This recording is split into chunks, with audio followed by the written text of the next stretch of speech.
ఇందిరమ్మ ఆత్మీయ భరోసా పథకానికి కనీసం 20 రోజులైనా పనిచేయాలి సంవత్సరంలో. అలా 20 రోజులు చేస్తే మాత్రమే ఆ పథకానికి అర్హులని కూడా రాష్ట్ర ప్రభుత్వం అయితే చెప్పుకొచ్చింది.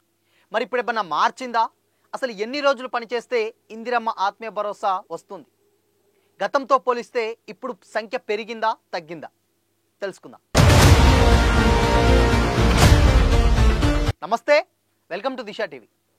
ఉపాధి హామీ పనుల్లో ఇందిరమ్మ ఆత్మీయ భరోసా జోస్ కనిపిస్తున్నది. ఈ స్కీమ్ అర్హత కోసం ప్రభుత్వం 20 రోజులు పనిచేసి ఉండాలనే నిబంధన పెట్టడంతో ఉపాధి హామీ పనులకు కూలీలు పరుగులు పెడుతున్నారు. గతంలో ఉపాధి హామీ పనులను రావాలని గ్రామ కార్యదర్శులు పదే పదే రిక్వెస్ట్ చేసినా పెద్దగా స్పందన వచ్చేది కాదు. పనికి రాకుంటే కార్డు రద్దు చేస్తామంటూ బెదిరించిన సందర్భాలు సైతం ఉన్నాయి.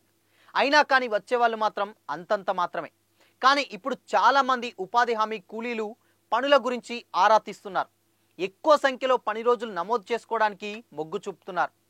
భూమి లేని వారికి 12,000 ఆర్థిక సాయం చేసేందుకు ఇందిరమ్మ ఆత్మీయ భరోసా స్కీమ్కు ప్రయత్నం శ్రీకారం చుట్టింది. అయితే ఉపాధి హామీ జాబ్ కార్డు ఉండి కనీసం 20 రోజులు పనిచేసి ఉండాలనే నిబంధన పెట్టింది. రాష్ట్రంలో అర్హత ఉన్న కుటుంబాలు 5 లక్షల వరకు ఉన్నట్లు గుర్తించింది ప్రభుత్వం. మొదటి విడతగా 320 కోట్లు వారి ఖాతాల్లో జమ చేసింది. అయితే గ్రామాల్లో వివిధ కారణాలతో చాలా మంది 20 రోజుల పని రోజులు పూర్తి చేయకపోవడంతో అర్హత సాధించలేకపోయారు. దీంతో వచ్చే సంవత్సరమైనా అర్హత సాధించాలనే ఉద్దేశంతో జాబ్ కార్డులు పనులు చేయడానికి ముందుకొస్తున్నారు. మరికొందరు తమకు పెళ్లి అయిందని తమ కుటుంబానికి ప్రత్యేకంగా కార్డు ఇవ్వాలంటూ అప్లై చేసుకుంటున్నారు. ఇలా ఫ్యామిలీని విభజించి కొత్త కార్డుల కోసం కూడా పెద్ద ఎత్తున అప్లికేషన్లు వస్తున్నాయి. మీ పేరు మీద భూమి లేదు కాబట్టి మీరు మరో కార్డు తీసుకోండి అంటూ తల్లిదండ్రుల వారికి కుమారులను సూచిస్తున్నారు. ప్రస్తుతం ఆర్థిక సంవత్సరం ముగుస్తున్నందున వచ్చే ఆర్థిక సంవత్సరంలో కొత్త కార్డులు జారీ చేయాలని గ్రామీణాభివృద్ధి శాఖ భావిస్తున్నట్లు సమాచారం.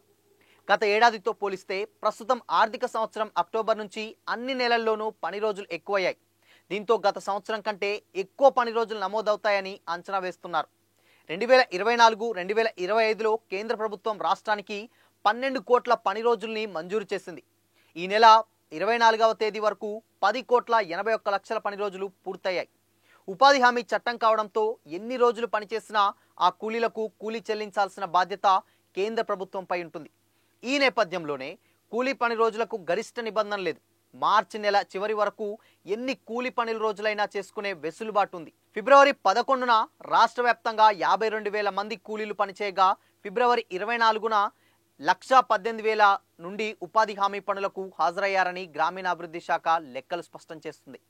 ముఖ్యంగా ఉపాధి హామీ పనులకు ఎండాకాలంలో డిమాండ్ ఎక్కువగా ఉంటుంది. దీంతో రాబోయే రోజుల్లో ఇంకా ఎక్కువ పని రోజులు నమోదయ్యే అవకాశం ఉంటుందని చెప్పుకొస్తుంది ప్రభుత్వం. మొత్తంగా 20 రోజులు ఉంటే చాలు ఇందిరమ్మ ఆత్మీయ భరోసా పథకం వస్తుందని ఎప్పుడూ లేని కూలీలు కూడా రోజుల తరబడి మరీ ఈ పనులకైతే వెళ్తున్నట్లుంది. ఇక ముఖ్యంగా ఎండాకాలంలో అయితే ఎలాంటి పనులు ఉండవు కాబట్టి పొద్దున్నే పనులు చేసుకొని వస్తే అటు హాజరు పడుతుంది. భూమి లేని వారికి ఇందిరమ్మ ఆత్మీయ భరోసా పథకం కూడా వర్తిస్తుంది కాబట్టి గతంలో ఎన్నడూ లేని విధంగా ఎక్కువ మంది సభ్యులు ఈ పనులకు హాజరయ్యే ప్రయత్నాలు అయితే చేస్తున్నారు. సో మొత్తంగా 20 రోజులు ఉంటే చాలు ఈ 12,000 ఇందిరమ్మ ఆత్మీయ భరోసా అయితే రావడం జరుగుతుంది. సో దీని మీద మరి ప్రభుత్వం ఇంకెప్పుడు అఫీషియల్గా ఎప్పుడు అనౌన్స్ చేసి తమ రైతుల ఖాతాలో రెండో విడత కానీ లేదంటే ఇంకెప్పుడెప్పుడు అఫీషియల్గా చెప్తుందనేది వెయిట్ చేయాల్సిందే.